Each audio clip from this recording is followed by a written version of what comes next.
Menilai bahwa PSI Sumsel belum siap untuk menjadi peserta pemilu di 2024, sehingga kami memutuskan untuk keluar dan mungkin kami akan memikirkan hal-hal lain yang mungkin lebih berkenan bagi kami dan teman-teman.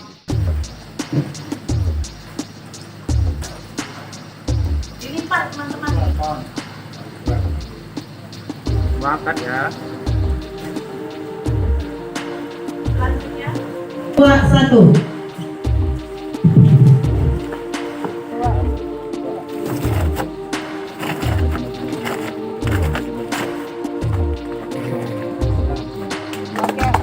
Sebenarnya yang kita sikapi ini adalah evaluasi kita terhadap perhelatan pemilu di 2024. Jadi kita menilai setelah beberapa bulan terakhir, kita menilai bahwa PSI Sumsel belum siap untuk menjadi peserta pemilu di 2024, sehingga kami memutuskan untuk keluar dan mungkin kami akan memikirkan hal-hal lain yang mungkin lebih berkenan bagi kami dan teman-teman gitu.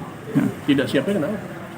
Ya, tidak siap karena kita melihat kurangnya koordinasi sekaligus kurangnya persiapan secara infrastruktur dalam menghadapi pemilu ini. Karena kita tahu pemilu ini adalah medan perang yang seharusnya kita sudah siap sejak awal, tapi sampai hari ini kita merasa kita pastikan bahwa PSI di Sumsel atau Palembang khususnya belum siap.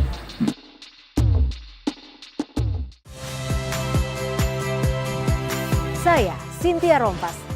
Saksikan program-program Kompas TV melalui siaran digital, pay TV, dan media streaming lainnya. Kompas TV, independen, terpercaya.